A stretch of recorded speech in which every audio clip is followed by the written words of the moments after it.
In an age of ever-increasing amounts of technology, where just about anything and everything seems to be smart somehow, the resurgence in popularity of film photography seems to stand out like a sore thumb.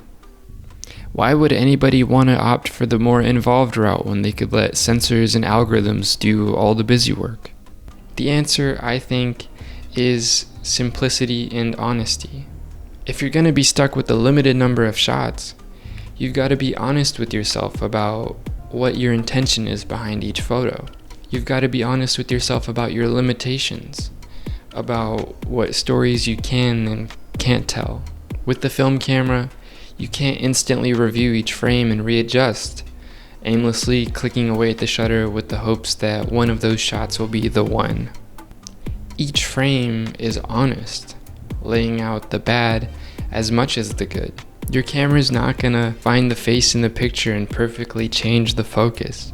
Your fingers have to be the focus. It's this lack of hand-holding that I want to explore today and review 2 rolls of film that I shot in Spain. My intention for this video is to review my own limitations and see what I got right, what I got wrong, and how I can do better going into the future. Hopefully, we both learned something from my experience. So, let's take a look. This was my first film photo ever, and although it's not the most visually pleasing, it's still quite a bit meaningful to me. I was about to go on the journey of a lifetime, and this was the thing that was gonna get me there. Could this have been shot better? Yeah, but would it have made it more meaningful for me? I'm not so sure. These photos, in my opinion, are bad. I don't know what my intention was with each photo. I don't think there was one, and I think I was just taking pictures for the sake of taking pictures. What's my subject? What do I want to express?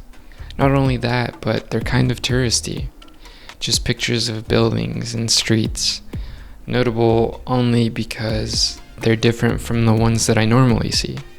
As I got more comfortable using the camera, I started to focus in on single subject photos. These don't really say much besides showcasing off the subject itself, which is why I think they're just okay. This is another okay photo, and it highlights limitations that I couldn't really think about at the time. The inside of the car is too dark, so it's kind of difficult to see what's going on in there. And as a photo, you want your viewer's eye pretty much instantly drawn to the focus of your subject. In the future, I'll try to make sure my subject is well lit. I think what makes these better than the previous photos is color, composition, and story. For this one, the building's pretty interesting with a curved face, decorated arches. It's not really anything that I've seen before. And if you look a little closely, you can spot the moon just above the curve of the building. This was my host's apartment, and the colors in this picture pretty accurately convey the homeliness of the place. I really like the yellowish, vintage sort of tint, but I kind of think that the light coming from outside was just a little bit too bright. For this next picture, I really like the colors of the car, the depth, the sort of perspective that you have, and just the way the car looks. I don't think there is really a story being told with this one, but it's just, for me, a nice picture to look at. This lady was working on some sort of art, and I stopped by her shop while walking with a friend.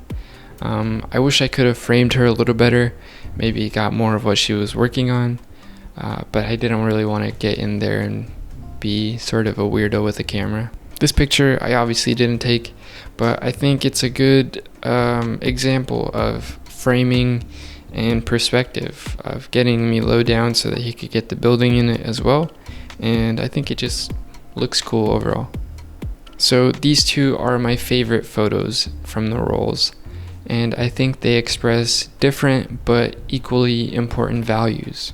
I took the first photo while just walking around Sevilla, and I stumbled upon some sort of traditional dance going on in the middle of the square.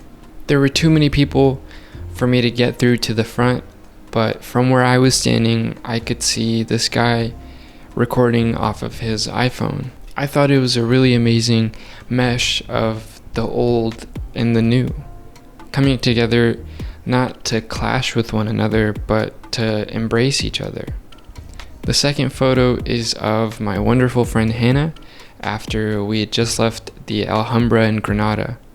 I asked her to pose for this picture, and I think she did a really good job soaking in the sun. This photo reminds me that taking pictures is all about the experience of having fun with your friends and trying new things.